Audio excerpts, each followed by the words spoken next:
শরীফের দিকে লক্ষ্য করে দেখ, কাবা শরীফের দিকে লক্ষ্য করে দেখ, সেখানে বাচ্চাদেরকে ছেড়ে দেওয়া হয়, তারা দৌড়াদৌড়ি করে নামাজের সামনে দিয়ে, এর কাঁধে ওঠে ওর কাঁধে ওঠে, তারপরে কেউ কিচ্ছু বলে না। এর কারণ ওই সন্তানকে যখন ছোটবেলা থেকে মসজিদের মধ্যে নিয়ে আসবেন, ওই সন্তান ছোট্টবেলা থেকে নামাজ পড়তে পড়তে ধর্মীয় রীতিনীতি কালচারের সঙ্গে সে অভ্যস্ত হয়ে যাবে।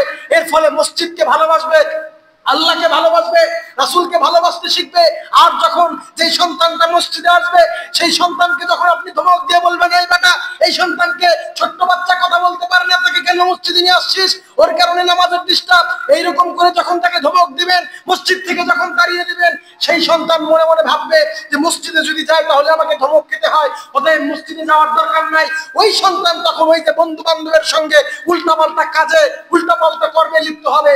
এর একমাত্র কারণ এলাকার কিছু পয়জন, এলাকার কিছু মুরব্বী যারা ছোট্ট ছোট্ট বাচ্চাদেরকে মসজিদে আসতে দিতে চায় না, এই সমস্ত লোকদের কারণে যুব সমাজের অবক্ষয় হয়। কথা বলে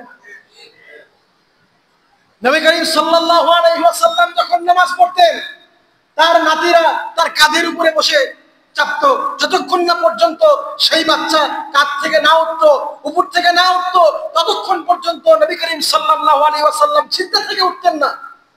আর তুমি মিয়া কত বড় মুফতি সাহেব হয়ে গেছো, কত বড় খতিব সাহেব হয়ে গেছো, কত বড় এলাকার মুরব্বী হয়ে গেছো, পোলাপান, বাচ্চা পোলাপান মসজিদে আসবে, এটা তুমি সহ্য করতে পারো না, তাদেরকে ধমক দিয়ে তাড়িয়ে দাও। তোমার মতো নেতার কারণে, তোদের মতো ইমাম সাহেবদের কারণে, তোদের মতো মুরব্বীদের কারণে এলাকার যুব সমাজদের অবক্ষয় হচ্ছে। কথা বলেন। এজন্য বাচ্চাদেরকে মসজিদে নিয়ে আসবেন, ছোট্ট ছোট্ট বাচ্চাদেরকে মসজিদে নিয়ে আসবেন। তারা চিল্লাচিল্লি করুক, যাই করুক, ছোট্টবেলা থেকে মসজিদের প্রতি তাদের একটা ভালোবাসা তৈরি হয়ে যাবে। তারা যখন মসজিদে আসবে, আল্লাহর প্রতি একটা ভালোবাসা তৈরি হয়ে যাবে, মসজিদের প্রতি ভালোবাসা হয়ে যাবে। যেই বাচ্চা ছোট্টবেলা থেকে মসজিদে আসার কারণে ভালোবাসা তৈরি হয়ে যাবে, ওই বাচ্চার কি আর অন্য নারীর প্রতি ভালোবাসা আসবে? কথা বলে না মুসলমান? আসবে? ওই বাচ্চা কি অন্যান্য বন্ধুদের সঙ্গে ইয়াবা, ফেন্সিডিল, সিগারেট খাওয়ার জন্য যাবে? সিনেমা হলে যাবে? মেয়েদের পিছনে ঘুরঘুর করবে? উল্টাপাল্টা কার্যকলাপ করবে? কেউ করবে না। এই জন্য ছোট্ট ছোট্ট বাচ্চাদেরকে ছোট্টবেলা থেকে ধর্মীয় রীতিনীতি শেখাবেন, ধর্মীয় কৃষ্টি কালচার শেখাবেন, ধর্মীয় অনুষ্ঠানে তাদেরকে নিয়ে আসবেন। পারবো তো ইনশাল্লাহ? যাদের বাসায় ছোট্ট ছোট্ট বাচ্চা আছে, আমরা সবাইকে মসজিদে জুমার দিনে সবার আগে মসজিদে নিয়ে আসবো ইনশাআল্লাহ।